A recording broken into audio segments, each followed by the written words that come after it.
Question number 1 है, निम्न कथन पर विचार करें। पहला कथन दिया है, संविधान का प्रस्तावना भाग न्यायालय में परिवर्तनीय नहीं है। दूसरा दिया है, प्रस्तावना संविधान का हिस्सा है। तो इनमें से कौन सा कथन सही है? तो हमारा करेक्ट आंसर हो जाएगा दोनों। संविधान का प्रस्तावना भाग न्यायालय में परिवर्तनीय नहीं है और प्रस्तावना संविधान का हिस्सा है। तो प्रस्तावना न्यायालय में परिवर्तन नहीं हो सकता है, ये केशवानंद भारती केस में सिद्ध किया गया था। चलिए अगला क्वेश्चन देख लेते हैं। क्वेश्चन है, यदि किसी वर्ष वास्तविक जीडीपी घटे लेकिन प्रति व्यक्ति आय बढ़े तो इसका संभावित कारण क्या हो सकता है?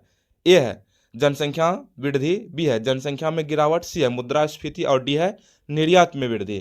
तो यदि किसी वर्ष वास्तविक जीडीपी घाटे में जा रहा है लेकिन प्रति व्यक्ति आय बढ़ने की संभावना, इसका प्रत्यक्ष कारण क्या हो सकता है? तो हमारा करेक्ट आंसर हो जाएगा जनसंख्या में गिरावट।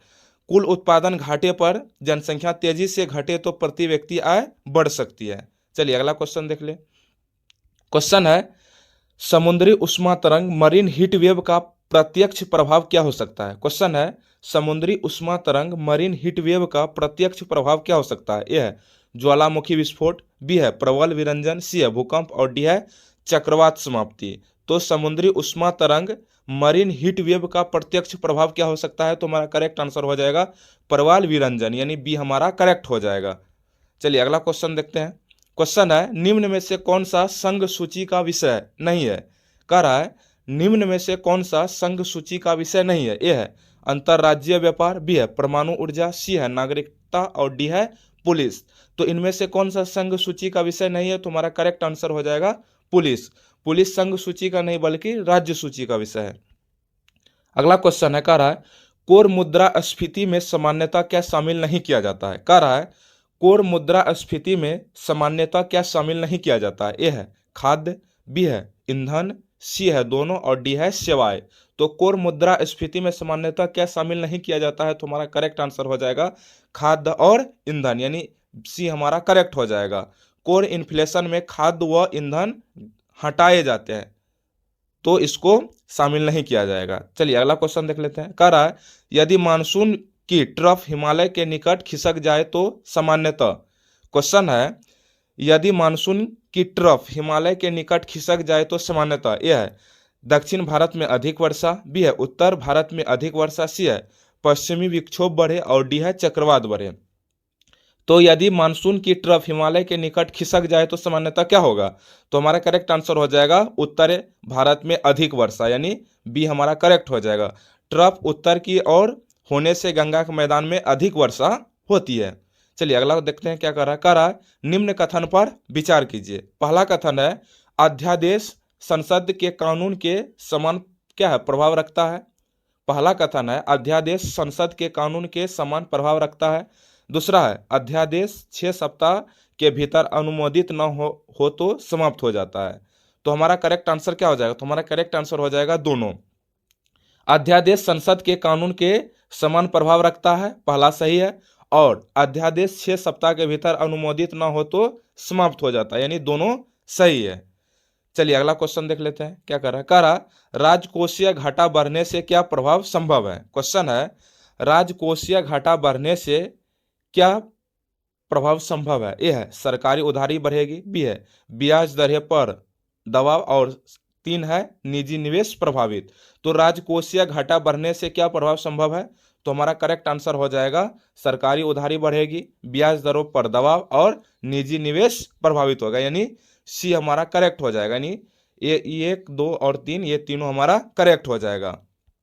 चलिए अगला क्वेश्चन देख लेते हैं। कह रहा है तापीय प्रतिलोम का प्रभाव क्या है? कह रहा है तापीय प्रतिलोम का प्रभाव क्या है? ए है वायु प्रदूषण कम, बी है वायु प्रदूषण फंस जाता है, सी है वर्षा बढ़ती है और डी है चक्रवात बनता है। तो तापीय प्रतिलोम का प्रभाव क्या है? तो हमारा करेक्ट आंसर हो जाएगा वायु प्रदूषण फंस जाता है, यानी बी हमारा करेक्ट हो जाएगा।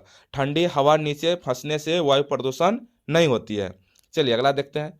कह रहा न्यायपालिका की स्वतंत्रता सुनिश्चित करने हेतु, पहला दिया है वेतन संसद तय करती है, बी है हटाने की प्रक्रिया कठिन है, सी है कार्यकाल राष्ट्रपति तय करते हैं और डी है संसद कभी नहीं हटा सकती है। तो न्यायपालिका की स्वतंत्रता सुनिश्चित करने हेतु तो हटाने की प्रक्रिया कठिन हो जाएगा, यानी बी हमारा करेक्ट हो जाएगा। महाभियोग प्रक्रिया कठिन रखी गई है जिसमें न्यायपालिका की स्वतंत्रता सुनिश्चित होती है। अगला क्वेश्चन है, कह रहा है यदि रुपया का तीव्र अवमूल्यन हो तो। क्वेश्चन है यदि रुपयों का तीव्र अवमूल्यन हो तो ए है आयात सस्ता, बी है निर्यात महंगा, सी है निर्यात प्रतिस्पर्धी और डी है विदेशी ऋण सस्ता। तो यदि रुपये तीव्र अवमूल्यन हो तो इसका प्रभाव क्या होगा, तो निर्यात प्रतिस्पर्धी, यानी सी हमारा करेक्ट हो जाएगा। अवमूल्यन से निर्यात सस्ता दिखाई देता है। अगला क्वेश्चन है, कह रहा है क्रिस्टोन प्रजाति का लोप होने पर, कह रहा है किस्टोन प्रजाति का लोप होने पर ए है कोई प्रभाव नहीं, बी है सीमित प्रभाव, सी है पारिस्थितिक संतुलन बिगड़ सकता है और डी है केवल क्या है वनस्पति प्रभावित होगा। तो किस्टोन प्रजाति का लोप होने पर क्या होगा, तो इससे पारिस्थितिक तंत्र पर संतुलन बिगड़ सकता है, यानी सी हमारा करेक्ट हो जाएगा।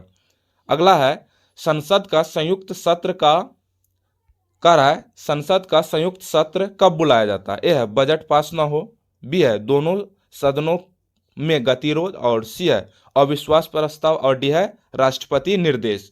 तो संसद का संयुक्त सत्र कब बुलाया जाता है, तो हमारा करेक्ट आंसर हो जाएगा दोनों सदनों में गतिरोध, यानी बी हमारा करेक्ट हो जाएगा। संसद के दोनों सत्रों में गतिरोध हमारा करेक्ट हो जाएगा। अगला क्वेश्चन है, कह रहा है मानव विकास सूचकांक में शामिल नहीं है। क्वेश्चन है मानव विकास सूचकांक में शामिल नहीं है, ए है आय, बी है शिक्षा, सी है जीवन प्रत्याशा और डी है बेरोजगारी दर। तो मानव विकास सूचकांक में शामिल नहीं है, तो हमारा करेक्ट आंसर क्या हो जाएगा, बेरोजगारी। अगला क्वेश्चन है, कह रहा है महासागरीय अम्लीकरण का कारण है, कह रहा है महासागरीय अम्लीकरण का कारण है, ए है SO2, बी है CO2 अवशोषण, सी है NO2 और डी है मीथेन। तो महासागरीय अम्लीकरण का कारण क्या है, तो हमारा करेक्ट आंसर हो जाएगा CO2 अवशोषण, यानी बी हमारा करेक्ट हो जाएगा।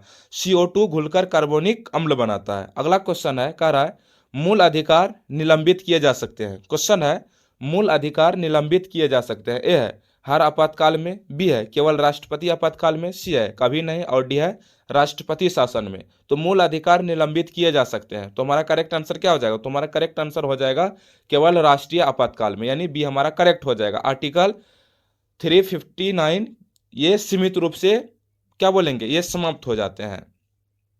अगला क्वेश्चन है, कह रहा है बॉन्ड यील्ड बढ़ने का संकेत है। क्वेश्चन है बॉन्ड यील्ड बढ़ने का संकेत है, ए है ब्याज दर घटेगी, बी है निवेशक जोखिम कम मान रहे और सी है सरकार अधिक उधार ले रही और डी है मुद्रा मजबूत।